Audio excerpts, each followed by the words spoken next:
Tá gravando e conforme for para seguir o slide, vocês me avisam aqui, ok? Ok. Então, boa noite a todos. Eu sou a Beatriz. Gostaria de iniciar, né, cumprimentando a banca, o nosso orientador mestre doutor Tiago Bernardes Pérez, o convidado professor mestre Thales Viana Coutinho e a convidada psicóloga Karen Elaine Alves. Obrigada pela presença de vocês. Pode passar, professor. Então, o nosso tema é a permanência de mulheres em relacionamentos abusivos.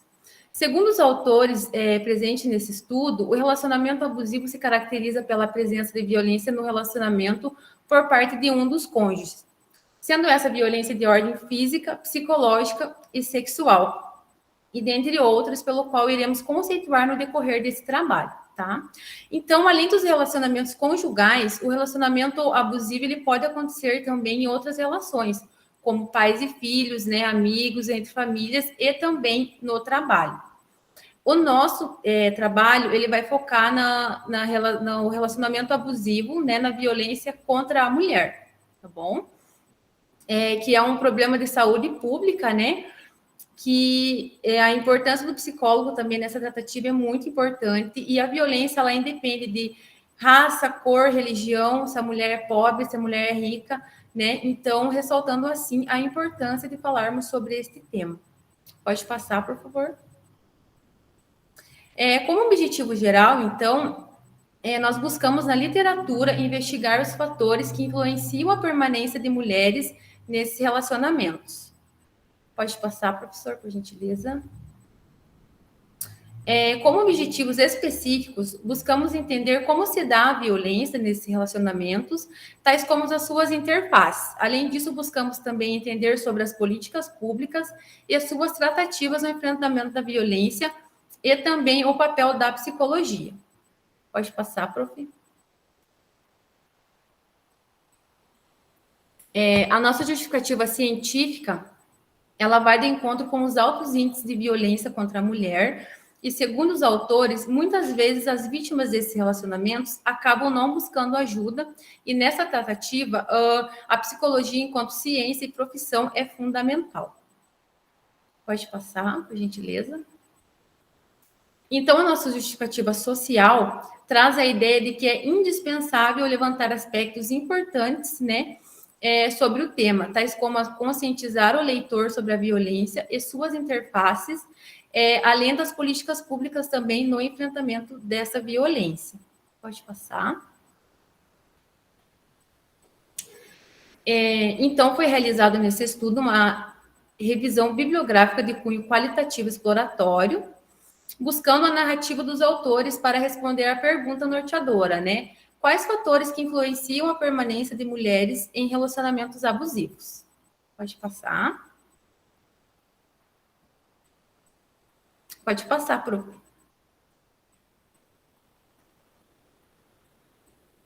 Será que ele ouviu? Oi, eu troquei a tela. Passou já, amiga.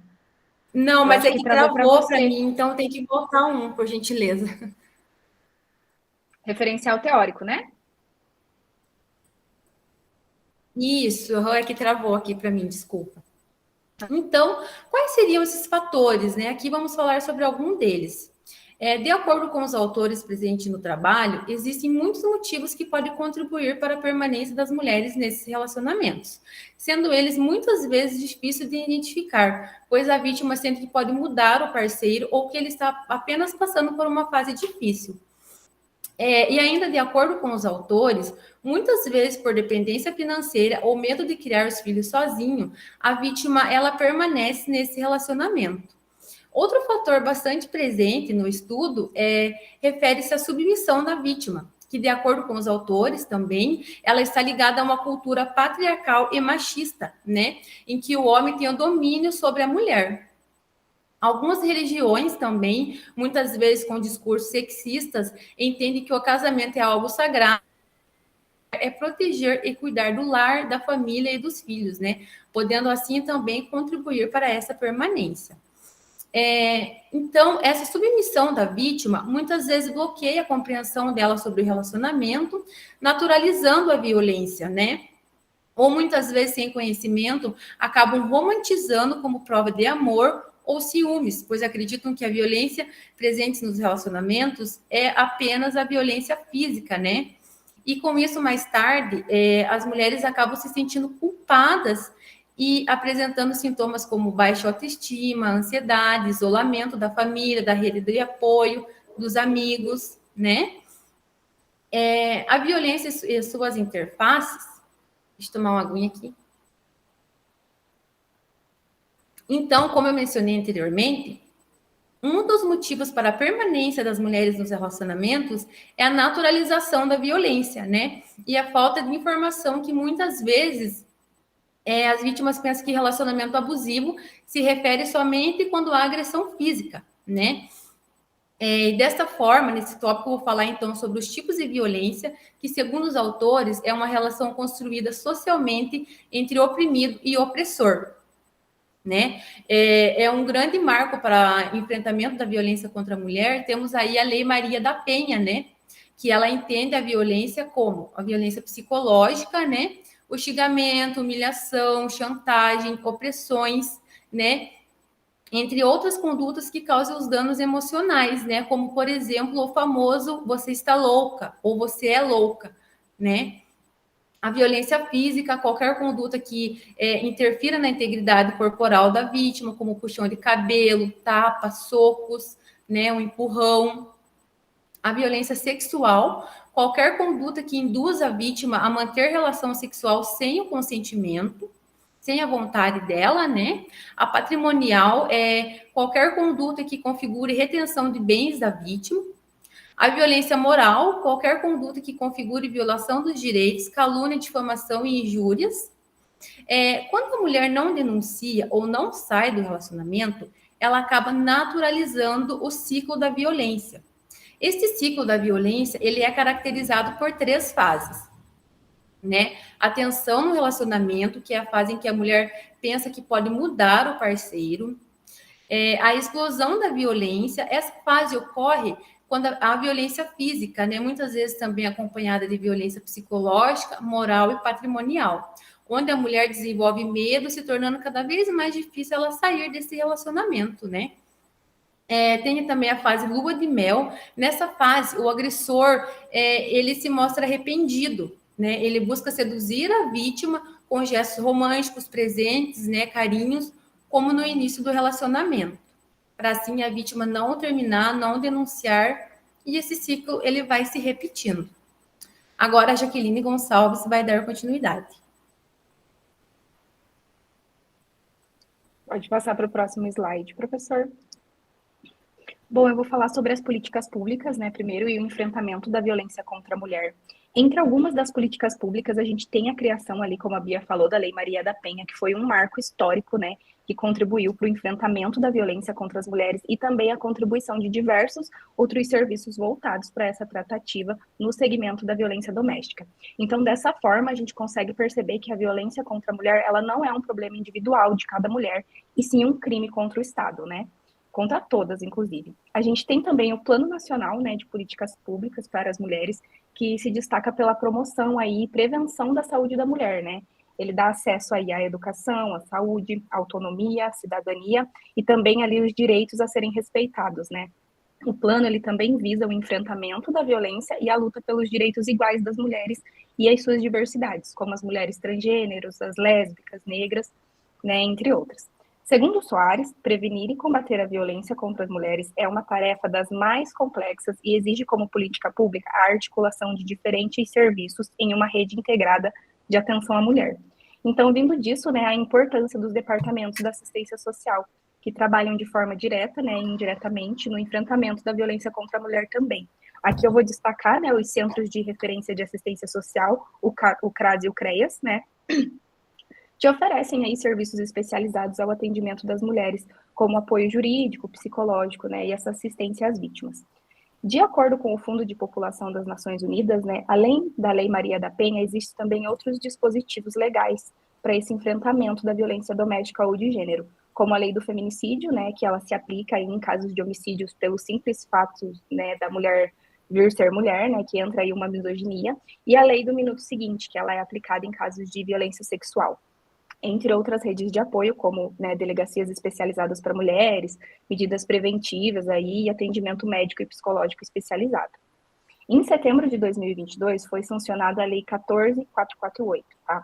Que institui o mês de agosto, né, para a campanha de proteção e prevenção da violência contra a mulher, conhecido aí como Agosto Lilás, e isso de acordo com o Diário da União, tá? E o objetivo, né, desse Agosto Lilás é promover debates e outros eventos sobre as políticas públicas de atenção integral à mulher, né, em situação de violência, estimular aí a conscientização da sociedade, né, para a prevenção e o enfrentamento dessa violência, vincular aí campanhas na mídia, disponibilizar informações para a população por meio de banner, de folders, né, e outros materiais aí ilustrativos e explicativos, né, sobre as diferentes formas de violência contra a mulher e sobre os mecanismos de prevenção, né, os canais disponíveis aí para denúncia de casos de violência e os instrumentos aí de proteção às vítimas, né, como as delegacias e tudo mais.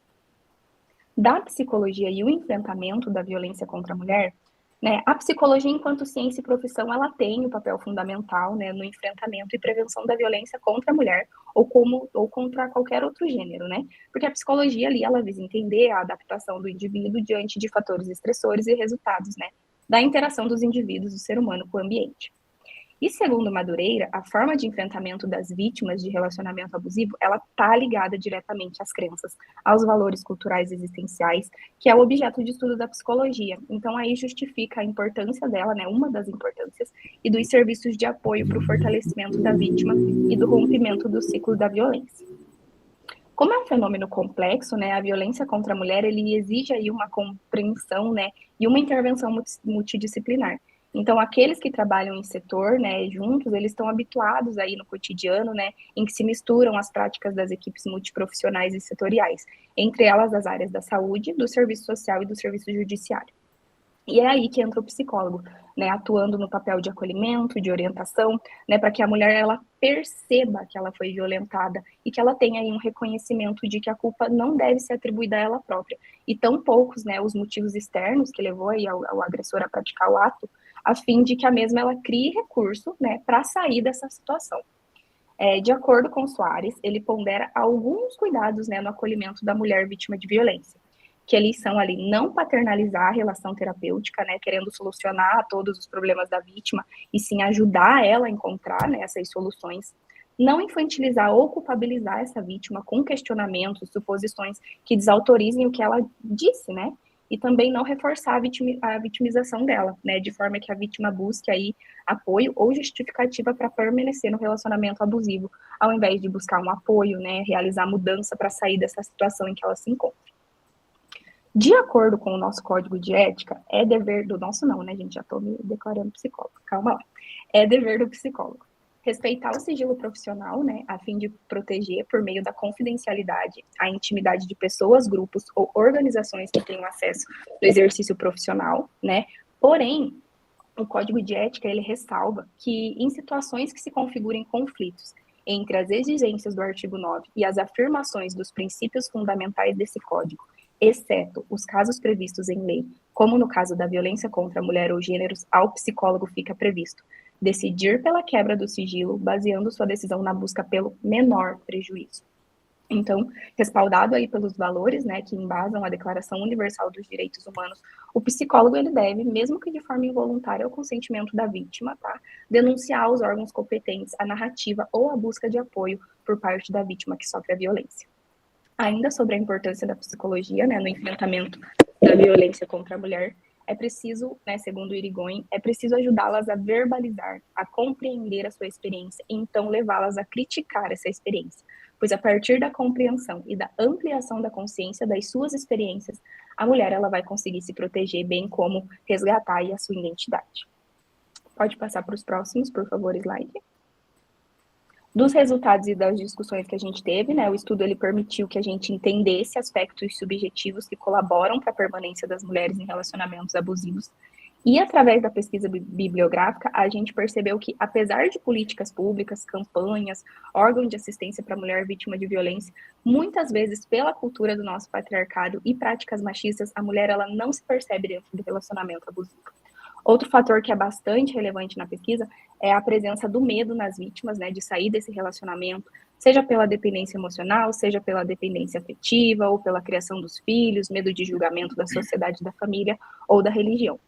Ou às vezes até da esperança de que o parceiro pode mudar, né? Ela acaba permanecendo nesse relacionamento. Então, ainda também, né, de acordo com os autores presentes no estudo, a violência de cunho psicológico, muitas vezes ela pode ser velada e até romantizada, né? Como os gestos de ciúmes, de cuidados, né? Mas ela está interligada realmente à cultura machista e patriarcal, sendo a mulher inferior, né? Parecendo como se a mulher fosse inferior ou um objeto de conquista ali do seu companheiro para esses agressores. Outro ponto encontrado também foi a preocupação dos autores com os números cada vez maiores de casos de violência contra a mulher, sendo necessário cada vez mais políticas aplicadas, né? Então, a psicologia, enquanto ciência e profissão, ela tem aí o papel fundamental na tratativa, né, e no enfrentamento de qualquer tipo de violência, seja no âmbito clínico ou jurídico, né? Cabe ao psicólogo ali promover essa conscientização, essa prevenção, né, da saúde das pessoas, também aí com uma equipe, né, de caráter multidisciplinar, oferecer a essas vítimas de violência uma rede de apoio e proteção.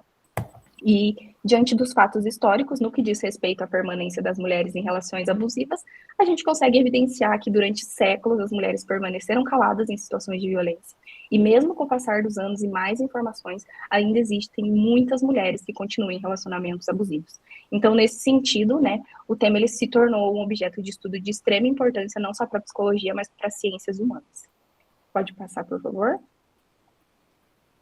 Das nossas considerações finais, né, a gente entendeu que configura aí o relacionamento abusivo, não apenas o relacionamento que tem a presença de agressão física, mas também que tem a violência psicológica, né, entre outras as estudadas aqui, sendo a violência psicológica muitas vezes difícil de ser identificada pela mulher, né, e que existe diversos motivos aí pelo qual ela permanece nesse relacionamento.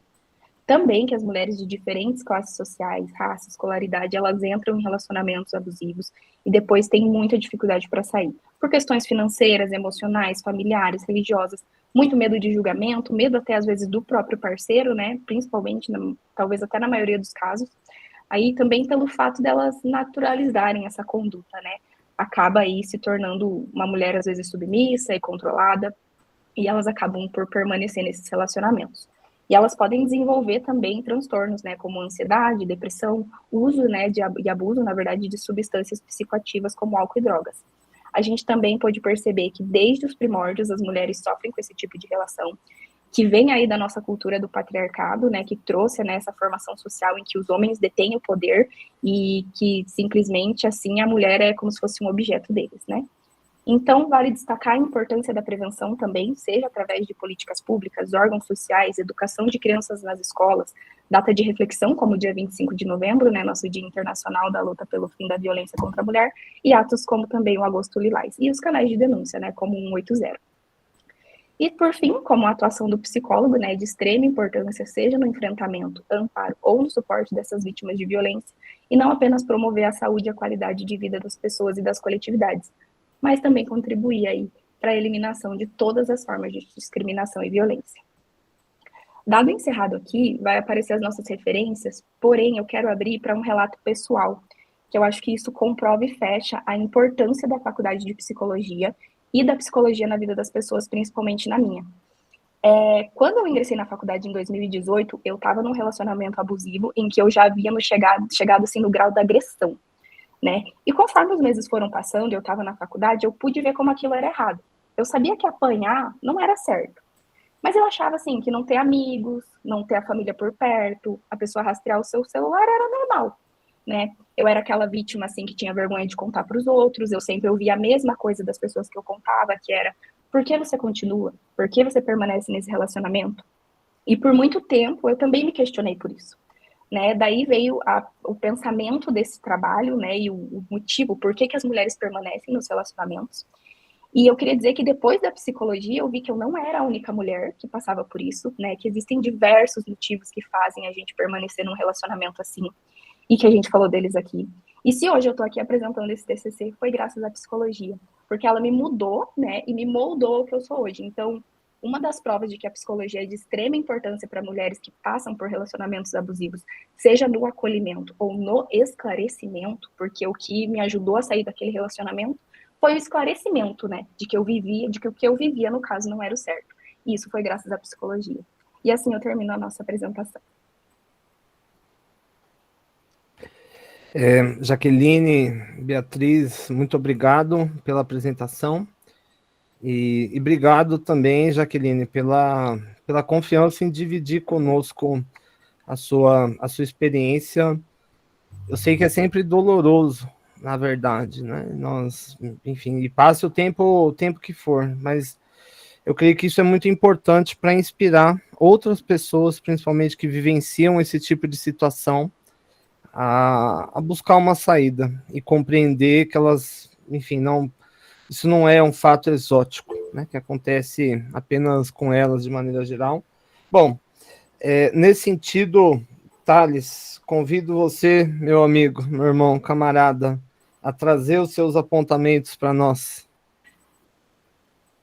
Bom, boa noite, então, pessoal. De novo, agradecer a oportunidade de estar aqui assistindo a essas bancas. Eu acho que uma coisa importante para comentar é porque está saindo aí um time importante de pessoas formadas em psicologia e interessadas por esse tema, né? Porque foi um tema, acho que parece a quarta vez, né? Acho que foi o quarto ou o quinto TCC sobre esse tema de... Isso é importante, né? Que isso é uma coisa que...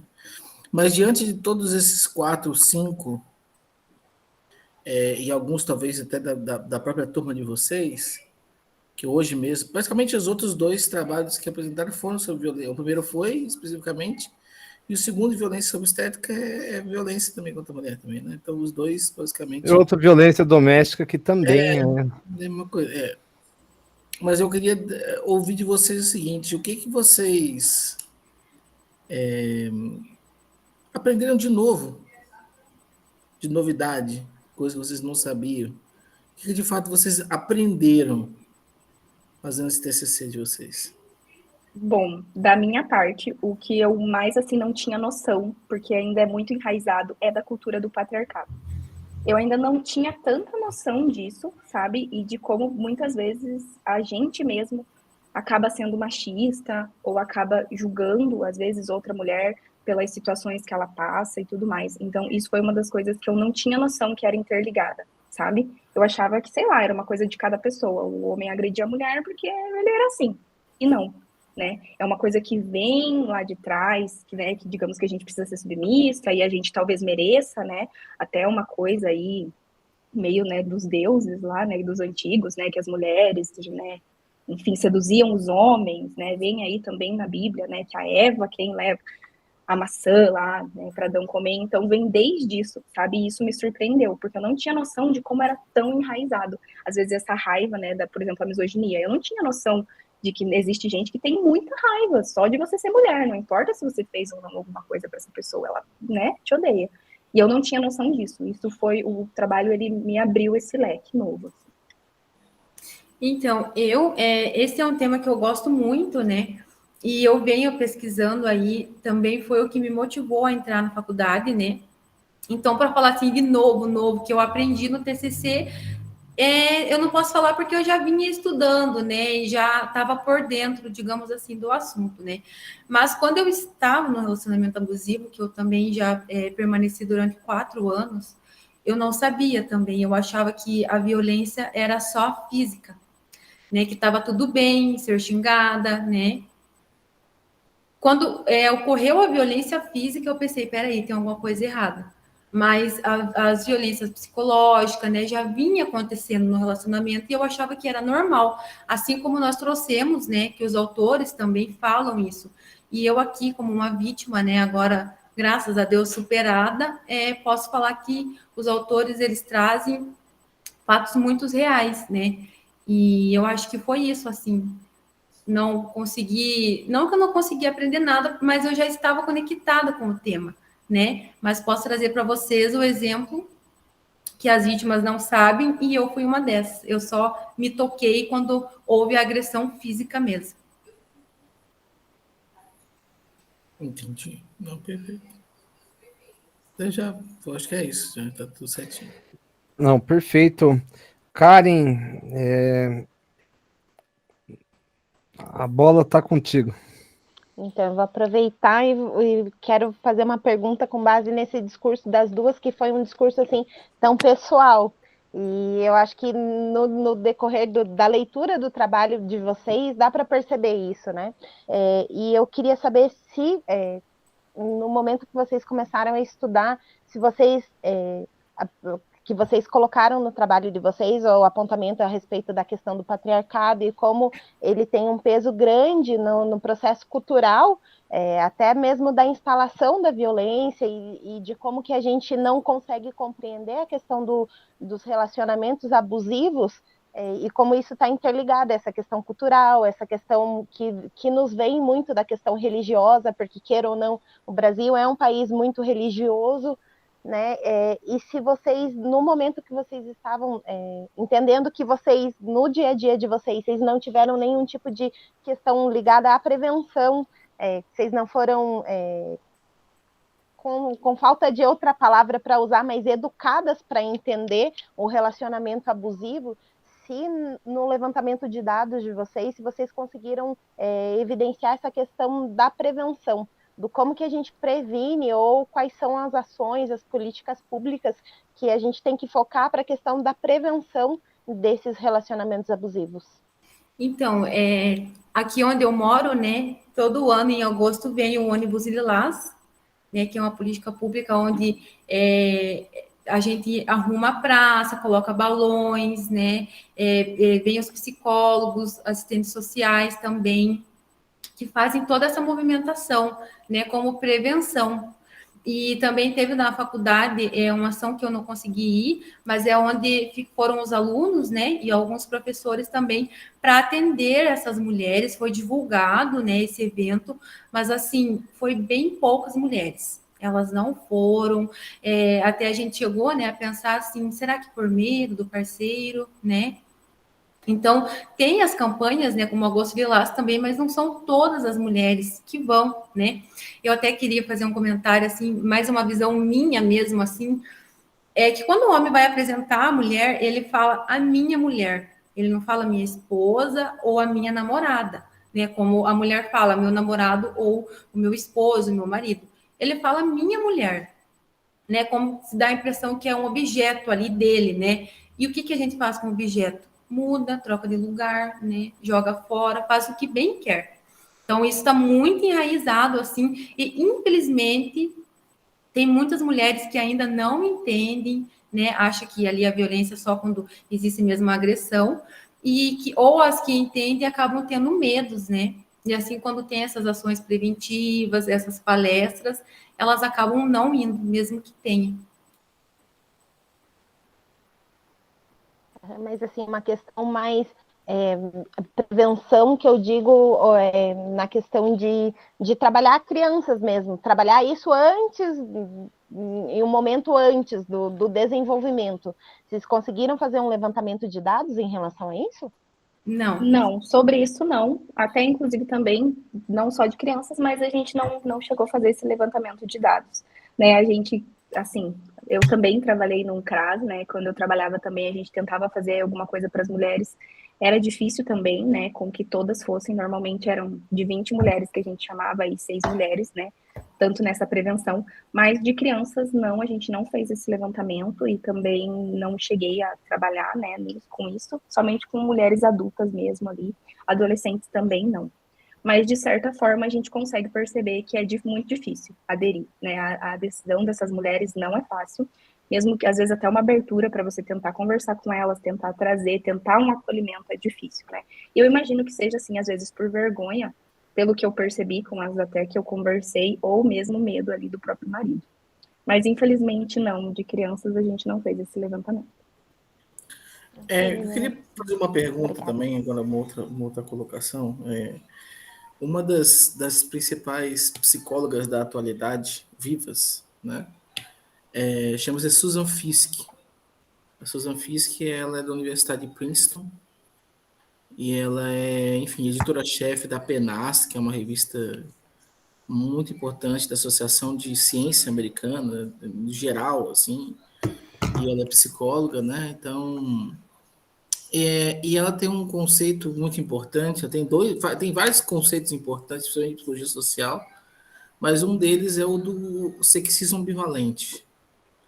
Então, o que ela propõe? Né? Que existem dois tipos de sexismo. O sexismo hostil, que é o da violência direta, pura e simples, né? O xingamento, o tapa, enfim. E existe o sexismo benevolente. O sexismo benevolente é aquele que é também um sexismo porque infantiliza a mulher. E isso muitas vezes é tratado na sociedade como cavalheirismo. Tá? Então, como assim, poupar a mulher dos. É aquela ideia de que a mulher precisa ser cuidada. Tá? Então, precisa ser poupada das adversidades, dos estresses da vida. Por trás disso está uma ideia de que a mulher não tem regulação emocional, não tem maturidade psicológica, não tem. Então, isso é uma infantilização. Tá? No entanto, no dia a dia, isso realmente passa como um cavalheirismo, uma coisa. Então, eu queria saber se isso vocês veem que isso pode ser a raiz desse problema, para não perceber. Porque provavelmente, claro que deve ter um episódio, deve não. Existem casos em que a pessoa já é rude, né, desde o primeiro momento, mas talvez no início do relacionamento o sexismo, né, e esse preconceito que é a base dessa violência tenha se manifestado de uma forma clara, porém interpretado de forma deturpada, como se fosse um cuidado, né? Então, não sei se vocês, o que vocês pensam sobre isso, se isso faz Eu, algum... se é o que eu entendi, eu fiquei chocada, porque realmente faz total sentido, tá? Vou falar, né, da minha experiência, assim, mas realmente, né, estou fazendo, até dos ciúmes a gente falou, né, ciúmes é porque ama, né, ou até outras coisas, tipo, por exemplo, não usa essa roupa, eu já ouvi isso, tá? Não usa esse tipo de roupa porque é perigoso você andar com esse tipo de roupa na rua. Entendeu? Como se assim, jogasse até para outros homens o motivo dele não me querer ver ali com uma roupa, né, curta ou enfim. E eu não sei, mas eu acho que para mim encaixa muito isso. E me deu até um estalo aqui de eu falar, gente, sim, real. Entra muito, assim, não sei se a Bia concorda. Bom, se foi o que eu entendi, não sei se a gente entendeu a mesma coisa, eles trazem essa forma que eles querem cuidar, né? Que a mulher precisa de proteção, precisa, né? Não use isso porque é perigoso, mas às vezes para mascarar, né? Porque, tipo, ele bate, ele xinga, mas aí no outro dia tá agradando, né? Não, você é importante para mim, eu tenho que cuidar. E é como a gente trouxe ali no ciclo, né? Que vai se repetindo daí. E outra coisa que eu quero falar, que eu também, é que normalmente a gente normaliza isso, porque como mulher, a maioria que eu conheço, né, ou falando por mim, a gente tem isso de que, eu quero alguém que cuide de mim. Por isso até que eu choquei, porque eu pensei, meu Deus, é tão enraizado que, tipo, eu quero alguém que cuide de mim, né? Eu quero alguém que eu possa ter uma família, que me ajude a prover ali coisas boas, né? Eu quero essa pessoa, esse homem, é literalmente isso, gente, eu tô até com vergonha. Homem cuidando de mim e da minha família, né? Sendo que eu posso ali ser aquela mulher que cuida da minha família. Só que é basicamente isso que a maioria das mulheres procura. O papel da psicologia é importante também trabalhar a autoestima da mulher, né? Porque a mulher que está com a autoestima trabalhada, que ela é confiante de si, ela não vai precisar de um homem para completá-la, de um homem para cuidá-la, né? Então, é importante isso. Eu quero trabalhar com isso, né? Pretendo trabalhar com isso. Que mulheres, ninguém precisa de uma outra pessoa para te completar, né? Que se arrume para você, sai jantar sozinha, né? Quem chegar, se chegar algum parceiro, algum companheiro, né? Vai ser ali para aproveitar, não para tem que chegar alguém para eu poder fazer essas coisas, né? Eu acho que uma coisa importante que gera bastante conflito, esse tipo de teorização, é porque, de fato, o sexismo benevolente é um critério de seleção de parceiros. Ou seja, o homem que apresenta sexismo benevolente, ele é preferido pelas mulheres. Certo? Então, é uma característica que atrai na seleção de parceiros, né? Então, é isso que talvez seja o pulo do gato, vamos dizer assim, né? É um comportamento que é uma armadilha, no fim das contas. E se vocês querem trabalhar, né, com essa parte de prevenção, é muito importante entender que esse pode ser um dos gatilhos, ou uma das causas, uma das origens desse problema tão sério que é o relacionamento abusivo. Certo? Então, acho que esse é só quis colocar isso aí para. Não, foi ótimo. Uma ótima colocação.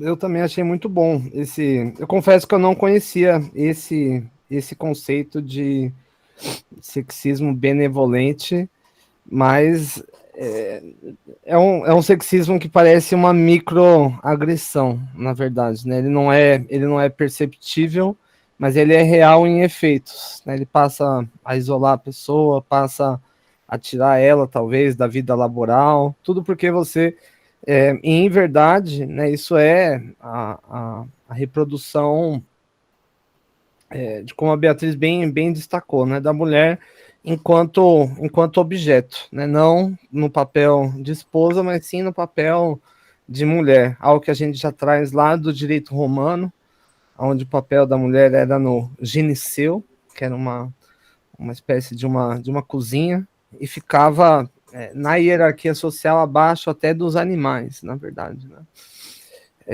Essa ascensão do papel da mulher na sociedade é ainda muito incipiente, na verdade, né? Mesmo nos países ditos evoluídos, né, Finlândia, né, o máximo de equidade de gênero, os papéis ainda são bem assimétricos, né? E, em verdade, eu acho que a maior dificuldade para você prevenir, descortinar a violência, é você perceber enquanto violência. Então, aqui, repito a mesma coisa, faço do Tales, faço minhas as palavras do Tales referente a isso. Talvez o pulo do gato seja já aferir o sexismo quando ele está no estado benevolente, né? Quando ainda a lua de mel permanece. No segundo estágio, ele já está, a violência já está já configurada de uma maneira muito mais objetiva e talvez haja mais mecanismos ali em curso que acabem fazendo que a situação se reproduza ainda mais. Prezadas, então vamos à luta. Karen e Thales, vamos voltar para a nossa bate-sala. Eu vou aqui compartilhar de novo o link. Jaqueline e Beatriz, enfim, vamos nos ausentar um pouquinho, estamos indo para a sala secreta, mas voltamos com o nosso veredito. Aguardem um pouco. Tá bom. Nossa, minha Nossa Senhora, amiga. Tô passando mal. Hã? Tô nervosa.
Jaqueline, Beatriz. Bom, então, primeiramente, reitero novamente que foi muito bacana. Agradeço primeiramente pela confiança, enfim, de enxergarem que eu poderia colaborar de alguma forma. Esse é um tema que, para mim, na verdade, todas as formas de violência me tocam muito. Eu busco sempre trazer isso de alguma forma nas minhas aulas, porque eu acho que nós somos uma sociedade que não olha para a violência. Essa que é a grande verdade. E, em parte, eu acho que isso reside em vários aspectos da nossa sociedade, dentre elas a escola, muito disfuncional para preparar para a vida, né? Tanto, enfim, né? Esse eu acho que é um tópico indubitável, né? Você deveria aprender na escola a reconhecer uma relação abusiva, né? Principalmente se você está dentro dela. Enfim, mas a gente não aprende na escola política, dirigir, cuidar de criança, enfim, não aprende nada que a gente usa na vida, né, na verdade. Bom, mas a gente passa um tempão, um bocado de tempo lá dentro. Gente, então sem mais delongas, a Karen atribuiu uma nota, o professor Tales atribuiu outra nota, eu, enfim, mediei um e outro, e a gente chegou no consenso. E o consenso é que, primeiramente, vocês se encontram desde esse exato momento aprovadas, o trabalho foi aprovado, e a nota final foi 98 pontos. Vocês tiraram 98 pontos. Ai, gente, tô passando mal. Meninas, grande satisfação, um trabalho maduro, uma preocupação madura, e eu não tenho dúvida que serão profissionais brilhantes e que farão a diferença na vida das pessoas. Eu só tenho a agradecer, muito obrigado por me deixarem fazer parte desse time, mesmo que um pouquinho. Uma grande satisfação, meninas. Obrigada a você, professor, pela compreensão, paciência que teve aí com nós. Obrigada ao Thales e à Karen também, e a todos que estão presentes. Estou muito feliz com a nota. E é isso, obrigada. Eu quero agradecer, né, ao professor. Queria dizer que desde que a gente decidiu o tema do trabalho, eu pensei em você, tá? A gente não teve muito contato, né? A gente teve aula, mas a gente não teve muito contato. Mas eu pensei no professor, até porque eu sei aí de todo o seu professor, né? Doutor, de todo o seu trabalho aí com a psicologia social. Então, eu pensei logo de cara em você. Então, eu quero agradecer por você ter ajudado a gente, né, em todo esse tempo.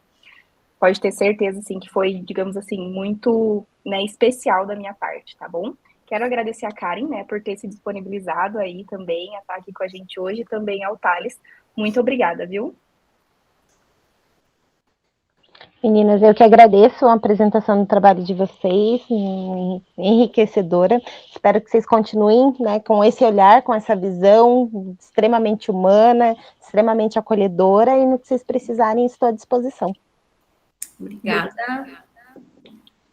E eu agradeço também, foi uma oportunidade muito bacana, né? E deixar até também aqui um agradecimento para o Thiago. Eu sei que essas atividades de orientação, elas tomam bastante tempo da gente, e todos os trabalhos que eu vi hoje são trabalhos metodologicamente impecáveis, com temas relevantes, com consistência, com robustez de referência, e claro que isso é mérito dos alunos, sim, mas também é muito mérito do orientador. Então, parabéns pelo trabalho aí, Thiago, foi muito, muito bem feito sempre. E Thales, eu queria falar, né, que para você não foi fácil estar aqui hoje, né, então a gente te agradece aí, porque, né, fiquemos sabendo que você quase ficou ilhado, então muito obrigada de verdade, viu, e a gente fica feliz de que você está bem. Muito obrigado, muito obrigado. Thales, vindo de você, meu nobre, vale o dobro o elogio. Fico, enfim, honrado de verdade mesmo. E saiba que a sua contribuição foi muito importante hoje. Agradeço de coração. Gente, então fechamos aí uma noite muito bonita, muito especial, um fim de um ciclo e o início de um outro ciclo. Espero que eu tenha colaborado de alguma forma com essa caminhada, e sempre que precisarem, podem continuar contando comigo nessa jornada. Hoje, a gente sai daquela condição de professor e aluno e agora nos tornamos colegas, né, de profissão. O que nos une todos, nesse caso agora, somos bacharéis. Né? Grande satisfação, meninas. Professor, posso tirar uma foto? Claro, não passei Pode, nem gente? um creme aqui, gente. Liberam a imagem Não de passei nem vocês o perfume, aqui, direitos amiga. autorais. Tá liberado, Ninguém gente. vai vir, né? Só um pouquinho. Esse momento tem que ser registrado. Pronto, gente. Obrigada mais uma vez, viu? Obrigada pela nota. Eu estou muito feliz, muito feliz. Muito obrigada a todos, então. Tchau, tchau.